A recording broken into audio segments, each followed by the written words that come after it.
All right, so this is our working deck area. Okay. And we have this bolt pattern that's universal to many research vessels. So if people want to bring instruments on, they know that they can bolt it down to our deck. It makes it really universal. Off the stern, we have this A-frame that can lower 3,000 pounds using the 2 winches that we have up on the O1 deck. We have a strictly mechanical wire that's a 1/4 inch, and then we have an electromechanical wire so we can see data in real time as we send things down. Right now we have fish traps on here, so we're taking a student group out on Monday. So these 2 doors go down the engine room. Okay. There's 2 main engines and 2 generators, 1 in each. These hatches are the lazarette, so that's storage area and where the rudder control is. Oh yeah, that one's open over there. Oh, there you go.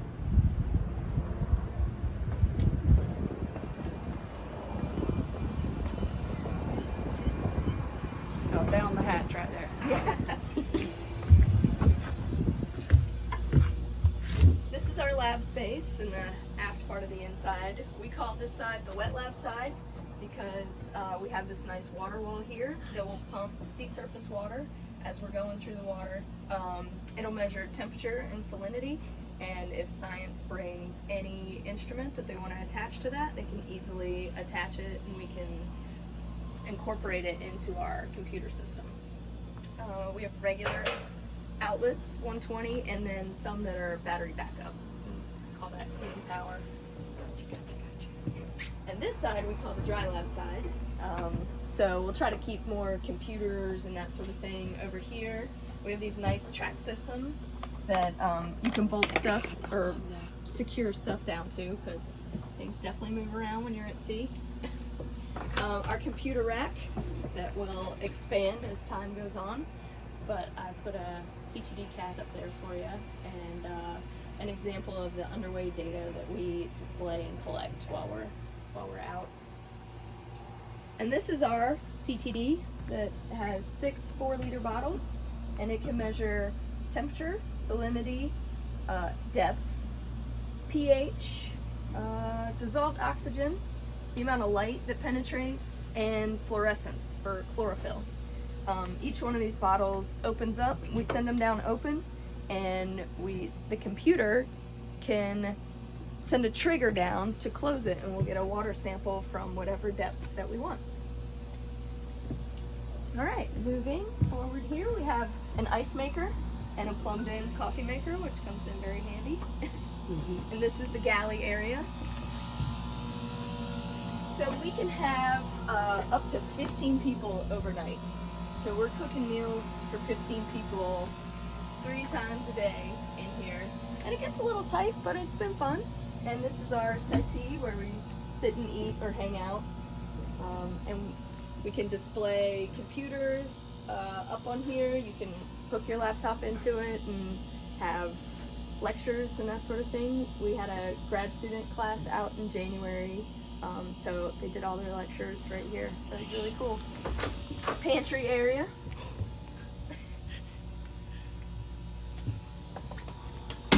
And then the 1 bathroom or head on the vessel. The nice thing is you can close the door in between the shower area and the toilet, and you can access the toilet from outside. So someone could be taking a shower and another person could access the toilet at the same time.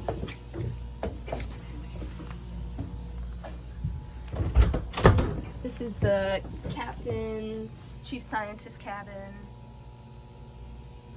Also, you notice that the hallway's kind of wide and this door's kind of wide. It's ADA, it's made for wheelchairs to be able to come on here. Getting them on the boat would be a little difficult, but, and so down here is the other berthing space, and I recommend going down backwards. Yeah. Quite steep ladders we have. Oh yeah, I see that.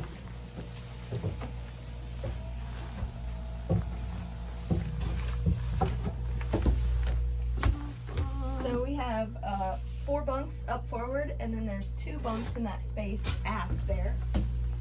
And it is the same exact thing on the other side except the mirror image of this. And then you can stow your personal gear up here or science gear.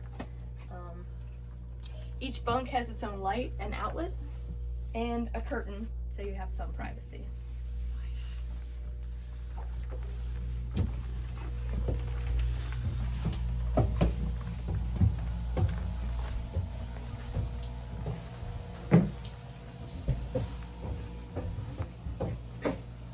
Linen storage here, and then here's the pilot house. So we have radar, 2 types of electronic charts. This one incorporates into the autopilot, which is nice, and there's also a control on the arm. Yeah, the wheel is kind of the backup. I think it takes 70 turns from one side all the way to the other. I use it mostly as a handle to hold on to. There you go. As long as it's got a purpose. Throttle control, and then rudder control here. All kinds of safety features up here. If we need to turn off the fuel, instead of going to the engine room, we can turn it off here and do the fire suppression system from here. These are the engine monitors, and this is how we turn the engines on and off, and this is the generator on and off and monitor. This talks about our water maker. We can make up to 700 gallons a day of fresh water while we're at sea, so there's really not much shortage there. Radios, weather data up there. Closed circuit TV. This is really cool. Chart table. We're setting up for our next trip. So here they're gonna stop printing charts. Oh, really? Okay. Have you ever heard that? Like this nautical charts? Yeah. I mean, they still got to have some for these vessels, though, because they all still do it by hand. Yeah. I mean, we have to have them, I'm pretty sure. Yeah. But we rely on the electronic ones, but the paper ones are there for a backup. Oh, there's even a little bunk in here, too. This is the 15th bunk, if we have to use it. Gotcha. Or if people want to have a nap.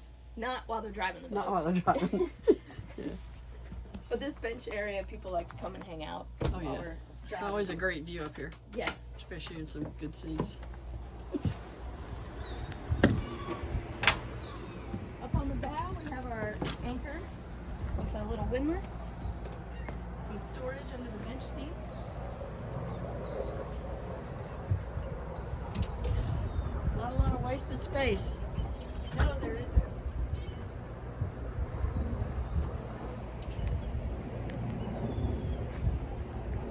I'll take you up on the O1 deck.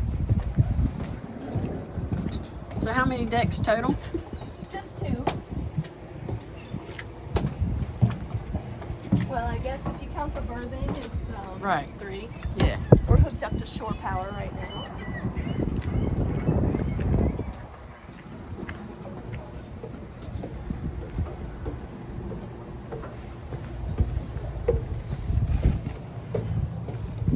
Steep ladders.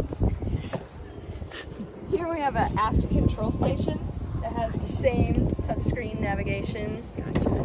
rudder control, throttle control, and this controls the winches and the A-frame. So anytime we're doing operations back here, the captain's driving the boat from back here. Right. If we ever had to pick up a man overboard, we do it from there as well. Under these are the 2 winches that we have, and then under that other canvas over there is our crane. We have 2 life rafts. They can hold 25 people each, so plenty. This is a rigid hull inflatable boat under this big canvas here. So we use the crane to put this over the side, and we can zip around or get into some more shallow spaces. Another seating area out here, and then we call this area the fly bridge. There's a whole set of boat maneuvering controls under here, and electronic chart, and extra chairs for marine mammal observation. Nice. Do you have any questions? It's very impressive. They have not wasted a bit of space on No, this they thing. haven't. That's what's so cool. Used every piece of space they could in a very well thought out manner. Yes. They really did put a lot of thought into it. That's awesome.